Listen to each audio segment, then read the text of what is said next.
Hi everyone, my name is Yatinder Sehgal. I'll be your instructor for this program. So in this module, we'll be starting off with a bit of a primer. We'll be defining what cloud computing is, various cloud computing models that have evolved over a period of time, various deployment models that we could use within cloud, and that would be followed up with understanding of how AWS global infrastructure has been put in place and what are the various benefits it offers to its end users and customers. So a bit of a primer in terms of what a cloud environment is and what is cloud computing. So essentially, cloud computing is availability of IT resources on a demand basis, on a pay-as-you-go basis with respect to cost, and the services should be available over the internet. So this is the most generic definition of a cloud computing model, wherein cloud computing in general, be it a private cloud, be it AWS, Azure, or any kind of a cloud environment, wherein the services are available on demand basis, available over the network with pay-as-you-go pricing model. So this is a definition at a very high level, wherein you'll get IT resources of your choice. So the IT resources could include network, it would include servers, databases, management tools, DNS services, any IT service that you can think of.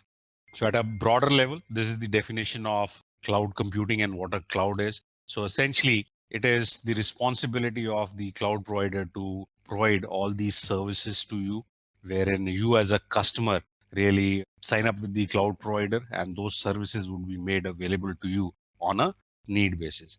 So for example, let's say you are a Flipkart or a Amazon or a eBay. So on a specific day, if the traffic was to increase exponentially. So in a traditional environment, handling these kind of situations is pretty complex, wherein you are limited by a number of IT resources that you have. It could be compute resources, storage requirements, or scaling up your database services. But within cloud environment, it is just matter of minutes doing some configurations wherein you can scale up and scale down based on need basis. So there are certain attributes that any cloud model should support. The first one is on-demand self-service, wherein, as I mentioned, the services should be available on a demand basis. So if I need 10 servers, the servers should be made available to me. So this was a typical challenge in traditional environments, wherein you are limited by IT resources that you might have. Then the services should be available over the network. So predominantly the word internet is used, but in generic terms, it could be any network. So regardless of my location, let's say I'm sitting in US right now and I want to provision a resource in Europe region. So regardless of the location where I am, I can provision resources in any geographical location of my choice. Then it should support the concept of rapid elasticity, which actually refers to, as I mentioned, you want to scale up or scale down. So a simplest example would be you need more servers on a given day. So let's say you want to expand from 100 to 200 servers. You anticipate spike in traffic. So it's just a matter of configuration. There are very variety of services should be available rather to help you scale up. And when you don't no longer need it, you can actually scale back down. So you only pay for the duration wherein you need extra resources. So that way, it's a savior in terms of the amount of money that you would have spent on the scaling up and scaling down process. Then it should be a measured and a billable service. So that's one of the fundamental aspects. So how do you bill a end user or a customer? So the service should be measurable and likewise billable. Last option is resource pooling. It should support the concept of multi-tenancy, wherein resource can be shared across multiple users or customers.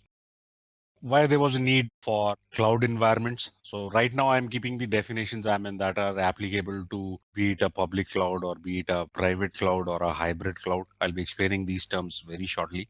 So the need was very simple, wherein companies, rather than focusing on infrastructure requirements, they could actually focus on developing the applications or technology stacks that they wanted to build and serve to their end customers. Then faster service provisioning, and that's one of the very important features we'll see through the program, that how easy it is in a cloud platform to provision services and start consuming them. So Net result is that you get more efficient, more productive, and able to market your products at a much faster rate. Then you have cost effectiveness. So again, with cloud models, specifically with respect to public cloud offerings, you don't have to spend any money as a upfront cost to build that particular service. So let me take a very simple example. Let's say you want to provision a virtual server in your environment. So you'll need an underlying network for sure. You'll need power systems, backup systems, multiple internet connections coming in. Then you'll need the physical host. Then you'll need to purchase licenses for the hypervisor level. And then on top of it, you will be provisioning your virtual servers. And then you need to have some kind of a storage environment. So that calls in for a lot of cost. Whereas in the cloud model, you can escape all of this. So you only pay for the duration where you have consumed the resource. So the cost is variable based on the resource that you want to provision. But in most of the cases, you pay by an hourly basis. So for example, you want to set up a test environment for 2 days. Just go ahead and provision the environment in the cloud, trash it after 2 days. You only end up paying for those 2 days. So pricing is one of the aspects. Other aspects could be performance, security, fault tolerance. So all these aspects have to be weighed in. And last option is dynamic scaling. This refers to the elasticity property that we just discussed, that the service should be able to scale up or scale down. Since most of the services are managed by the cloud provider, so you can best be assured of that the services would be highly available and fault tolerant. So a couple of other advantages. So I've already spoken about cost. So this is point number 2, trade capital expenses, which refers to no upfront cost involved. Just you can go ahead and pay as you go model. Next advantage is go global in minutes. So with a player like AWS, which has a presence across the globe, so you could set up your technology stacks in any region of your choice, in any geographical location of your choice. Or if your business is expanding and you need to have multiple deployment regions, you can use AWS as a single player. So many organizations have their technology stacks deployed in, let's say, London, US. They have different stacks. They have tie-ups with the different service providers. So in this case, if you were to select AWS, using AWS platform, you could have your deployments in multiple regions. Then you benefit from massive economies of scale. So the cost at which AWS can procure a service versus the cost that you as an individual customer would have to pay for varies significantly. And Amazon believes in charging the customers less wherever they pay less. So this simply means that, let's say, if the cost of procurement of a service for Amazon is less in a specific geographical location, they would be charging the customers accordingly. If the cost is low, they would be charging you low. If the cost is high, they'll be charging you high. So that means your pricing would vary from one geographical location to another geographical location. So the variance is not significant, but if you're talking at scale, yes, these things would definitely come into play. And lastly, no guessing about capacities. So this is, I think, one of core features wherein in traditional environments, once if you have scoped out for various IT resources, if you were to scale up, again, you would have challenges. Whereas in the cloud environment, you can scale up based on your demand needs and then you can scale back. So this in totality sums up what are the various benefits associated with the cloud computing. So these are applicable across all the players that are rendering cloud services, be it AWS, Azure, Google. The benefit that you get with AWS is number one is the set of services that they have to offer. So they offer in excess of 100 services to the customers. They have a very wide footprint across the globe. So if you're a global organization or for that matter, even a localized organization, you can sign up for services on AWS. Over the last several years, various cloud computing models have evolved. The first one being infrastructure as a service. So in this model, essentially what you leverage is IT resources from the cloud provider. You manage them. You are responsible for your application, their maintenance, and so on. So essentially from the cloud provider, you are picking up IT resources such as network, servers, storage. You'll need to manage every aspect of it. I think we have a great slide ahead that gives you a good comparison with respect to each cloud computing platform. I just spoke about infrastructure. So network storage, servers, and virtualization, typically these are controlled by the vendor. And you as a customer, you are responsible from operating system level and above. Coming to platform as a service, the provider would give you the platform. The platform could be Java, .NET, Node.js, any environment that companies work on. And in this case, the vendor is responsible to manage till the runtime environment. And you as a customer are responsible for developing your applications and data. So good example would be Google Sites. If you want to develop a site, you really don't know what kind of infrastructure, underlying infrastructure and the underlying platform that Google is running. And then you have software as a service, wherein you are the end user of that service. So good examples of this would be, let's say, applications like Gmail, Office 365, wherein as a customer, you only care about the features and services extended by these applications. You don't care about the underlying infrastructure or what are the underlying platforms these are hosted on. So you are getting that as a service, as an end product. And lastly, you have on-prem. So on-prem is something that you control everything in totality. So this is in quite contrast to all the other three models. So on-prem, which is the traditional model, wherein if you want to have a very tight control over your environment, there are some security concerns that might not be addressed by cloud environments. So in those cases, you can build your own environments. So I've spoken about platform as a service. Then you have software as a service. We have already spoken about. So the variety of deployment models, you have public cloud platforms, so players like Google, Microsoft, Azure, even IBM has one software. So these are the public cloud platforms that are available for the end users. Then you have private cloud platforms. So this is where this refers to the private cloud model that we just saw. So you as a customer are responsible for it. Then you have hybrid. So hybrid generally refers to if you're consuming services across two platforms. So two environments rather. So one environment could be in AWS. The second environment could be a private data center that you own. So these are generally referred to as hybrid environments. And then community model, wherein several organizations come up who have a similar set of needs, they set up their own environment. So they are actually sharing the cost of that particular environment, and the services are being used by multiple organizations. Okay, so moving on, let's start with the introduction to AWS. So AWS, as we have said, is a public cloud platform extending IT resources such as compute, database storage, network, content delivery services, and it offers more than 100 services actually. And while going through each of these services, we'll also see the cost aspect of it, wherein for every resource that you use, you are charged on an hourly basis. So there was a market survey for public cloud adoption for the year. There was a comparison between 2017 and 2018. So AWS, as it stands today, controls 64% of the cloud market, and rest of the players, barring Azure, no one is even close. So I'll come back to this slide. So essentially, this is talking about various services on AWS and equivalent services that are available. So these are the most common used services, such as EC2 is your virtual servers. So in AWS, they're termed as EC2. Azure refers them to as virtual machines. Google refers to them as compute engine.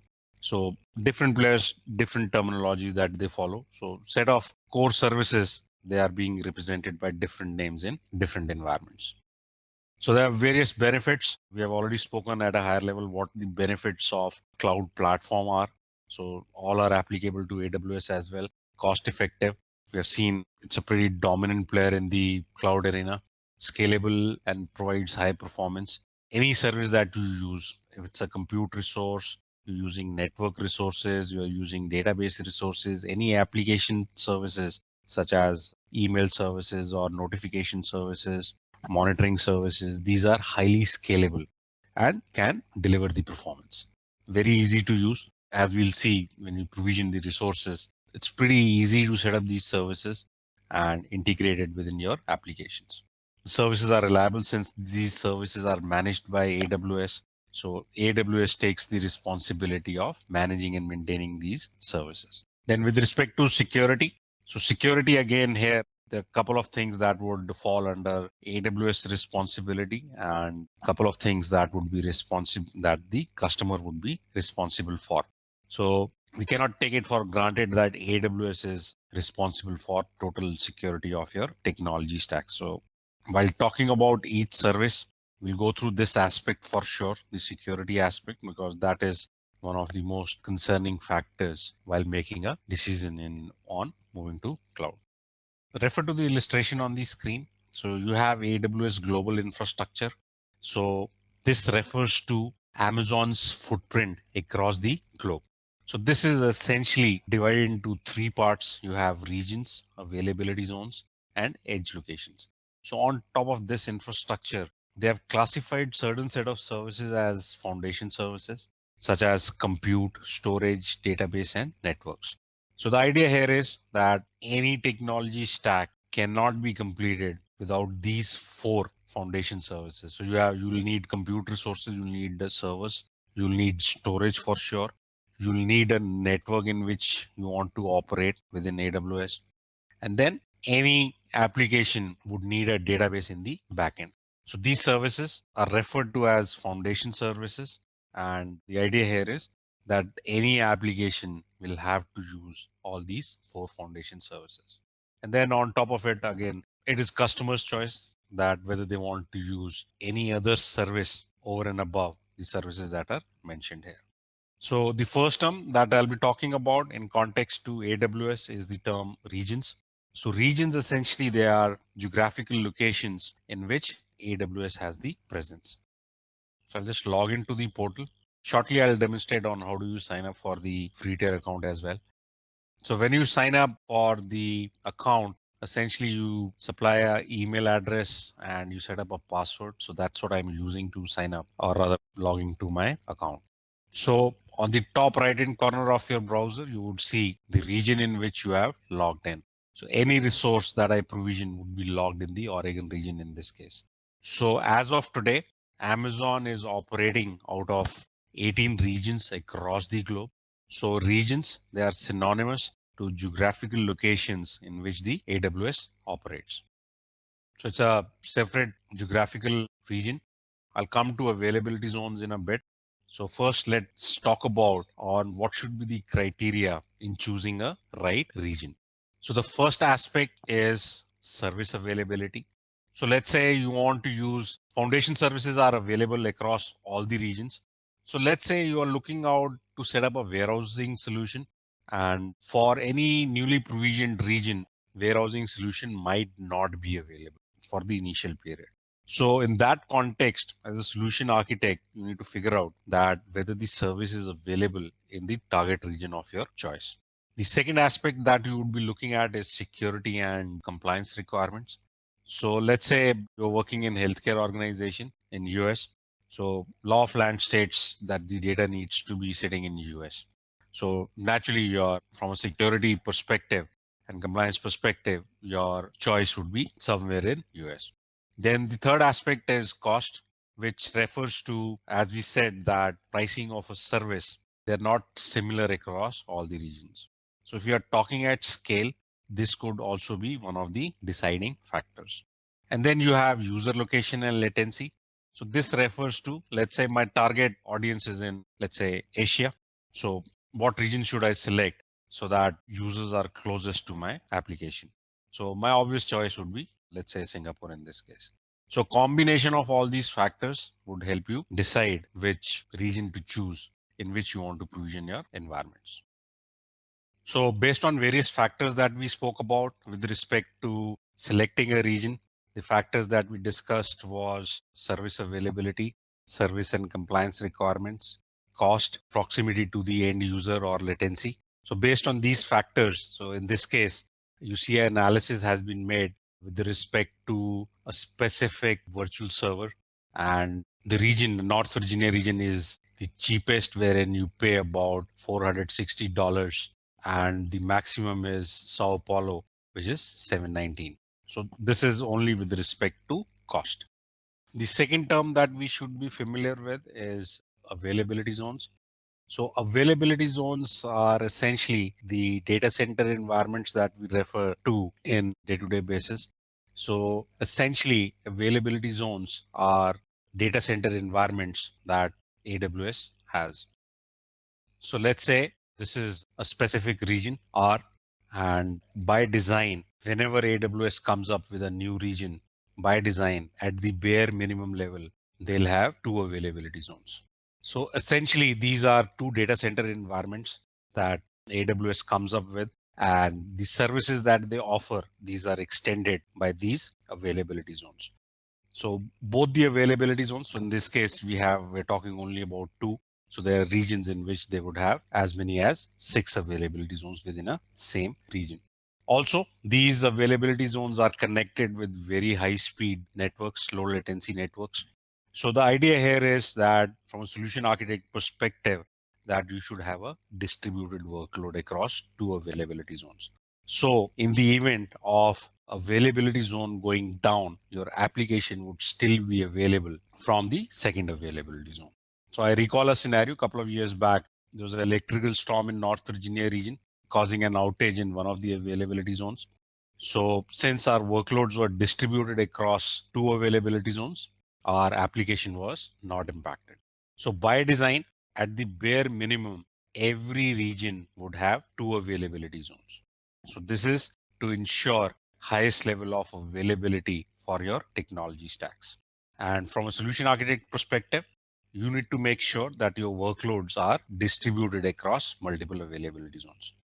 So for example, in the North Virginia region, if you were to take a look at number of availability zones that we have 6 availability zones. So it is up to the customer on how many availability zones that you may want to use. So this is to ensure the highest level of availability for your applications. So if you were to take a look at some another region, let's say Mumbai.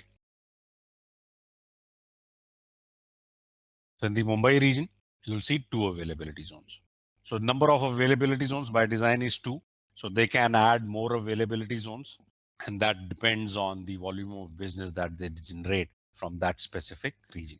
So availability zones, they are data center environments from where AWS services are rendered, and you need to design your applications in a distributed fashion across multiple availability zones to ensure highest level of availability and fault tolerance. So we'll see that how do we distribute our workloads across multiple availability zones. So by design, we have already said it will have bare minimum two availability zones.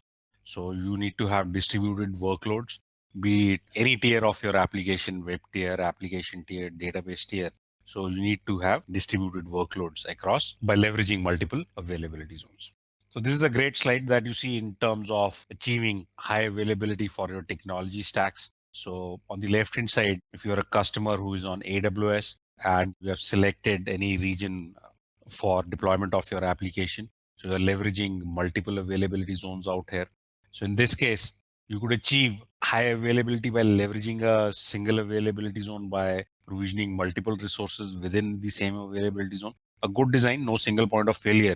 But what happens if AZ1 was to go down?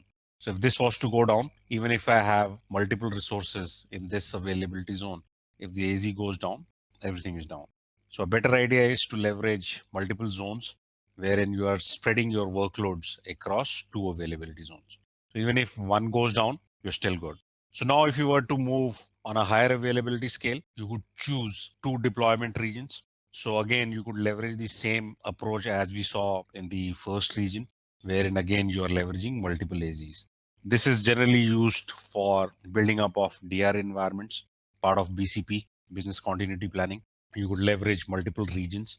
In addition, let's say what happens if something happens to AWS for some reason, all the regions are impacted. So in that case, you could leverage two cloud platforms. So as you see in the screen, you have AWS and Azure. So you could have one deployment in AWS and the second deployment in Azure. But keep in mind on the scale, if you refer, the more you move on the higher availability side, there'll be a price impact as well. So again, you'll have to check out with your organizations what are your SLAs committed to your internal and external customers. So let's say if you're a banking organization, can you actually afford to have a downtime or some kind of a data loss? The answer is no. So you'll be looking at this scenario in totality. Else, let's say your application, your SLAs are that, okay, if there's an outage of, let's say, 10 minutes, that is okay with the customers. So accordingly, you'll have to design and place your workloads accordingly. So this is an important concept. So now we know what regions are, what availability zones are, and in building up highly available environments. So for example, we'll talk about having deployments in 2 regions. So you'll need to have some kind of a data replication in place across these 2 regions.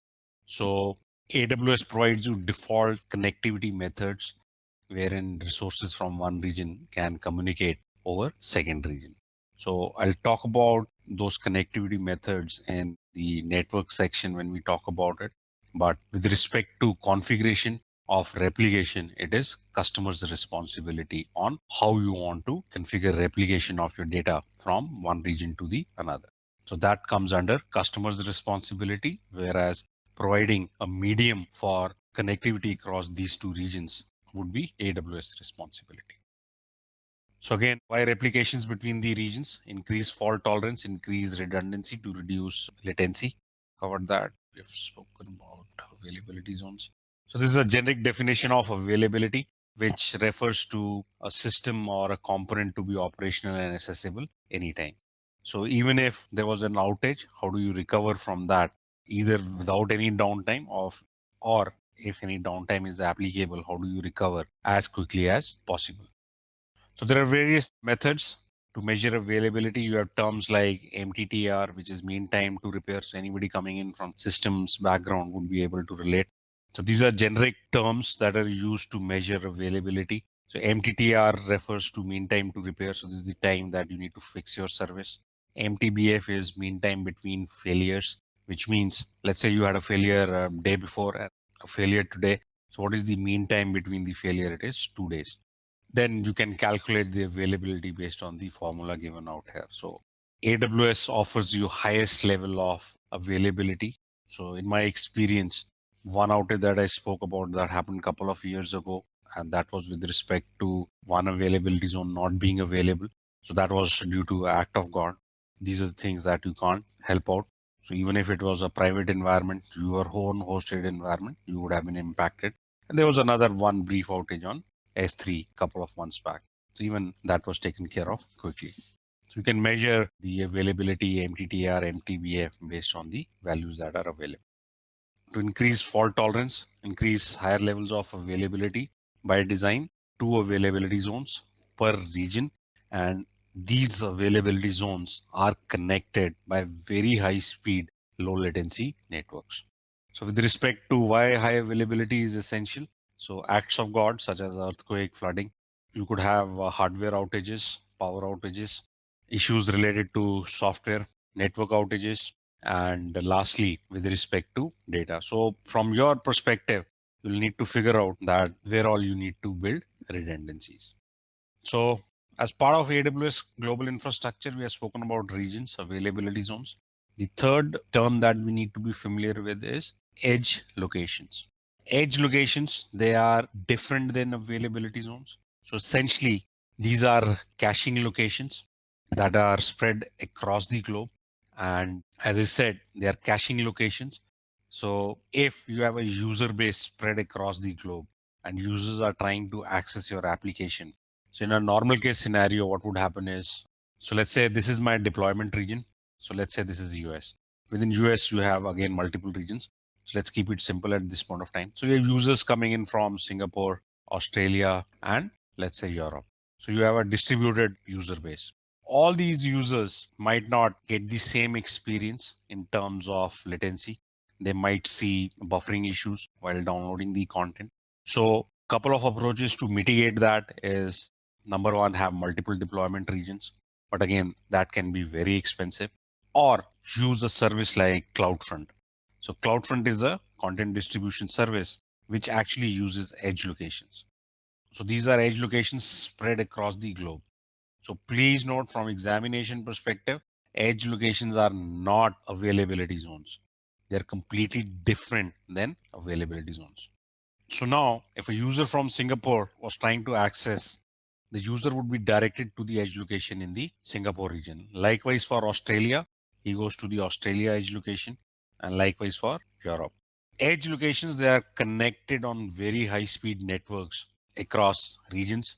So the response that you would see would be far, far better as compared to when the user was trying to access the application directly. So imagine companies like Netflix, Amazon Prime, who are in the business of content distribution. Can they afford to have multiple deployment regions? No. So they'll have a central site and they'll be front-ended by a service like CloudFront, which in the background would use edge locations. So edge locations, essentially, they are caching locations. So the users would be served the content from the edge location directly. So since this edge location is in Singapore, the user would be served the content from the Singapore edge location. So the only exception if the request is new or fresh. So in that case, the edge location will have to actually send the request to the original, and once it gets the response, it would cache the content. So benefits of edge location. So you can cache your data from your applications to AWS edge locations. You maintain a single environment and typically used in content delivery network scenarios. And you only pay for the data transfer that actually happens. We missed out on this slide, which defined latency. So latency is the time required to transfer data from client to server. So round trip time that we are talking about, which is when the request is sent and when the response is received. So in a traditional scenario, it would be higher. Whereas if you are leveraging solution like CloudFront distribution, which leverages edge locations, the response time would be much, much faster. Next, we'll talk about on how do we set up AWS account on the portal. So AWS gives you 12-month free tier account, wherein most of the services that we'll be using for the program, they are covered under the free tier. So that means you don't actually have to pay a dime to use those services.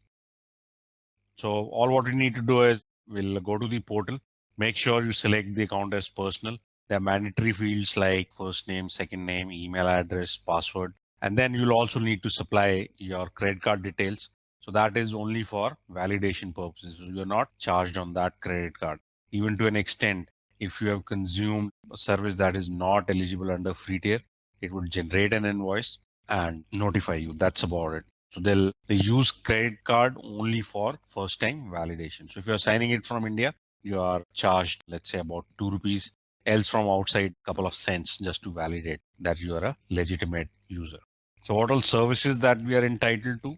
You have Elastic Compute, which is virtual servers. So how many hours that single user is entitled to? So you are entitled for 750 hours of virtual servers on these platforms, Linux, Red Hat, and 750 of Windows. So 750 hours is the total time limit that you can use only for a specific instance type, which is T2 micro instance. So this is the instance type refers to the hardware specification, number of CPUs or memory thrown into that particular thing. Likewise for load balancers, again 750 hours. The caveat is 15 gigs of data processing. Then storage, again, what is the amount of storage that you can use? So you can use 30 gigs. And likewise for any other service that it is very clearly marked on the portal which service is eligible under free tier and which is not. So make sure if you're practicing something on AWS, provision the resources and make sure you terminate them once you are done with them. So go to the portal. You can use this link. So go to create a free account.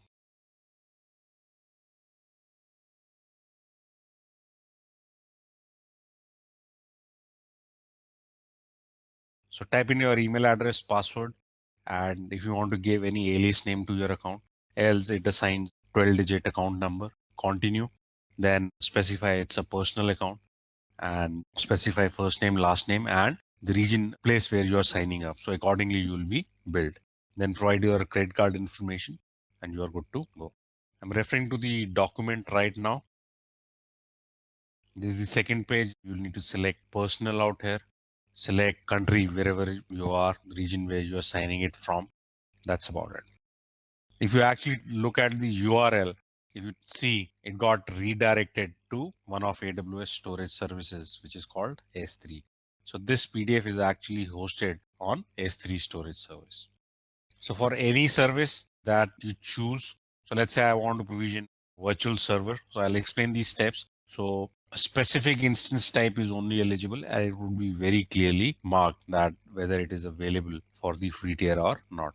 Likewise, any other service that we pick up, a database service or any application service or a monitoring service, very clearly indicated whether they are applicable or not. So I'll be explicitly mentioning that some of the services that we'll do, they are not eligible under the free tier account. So I'll be explicitly mentioning that to you. Also, let's say if you're exceeding your limits or you want to keep a tab on your expenses on your AWS account, AWS gives you the flexibility of creating billing alarms. So billing alarms is a way of getting notified that, so let's say you had a budget of, let's say $100. So you're about to exceed that. So you can set up a billing alert. Hope you had a good time today. Thank you. Bye-bye.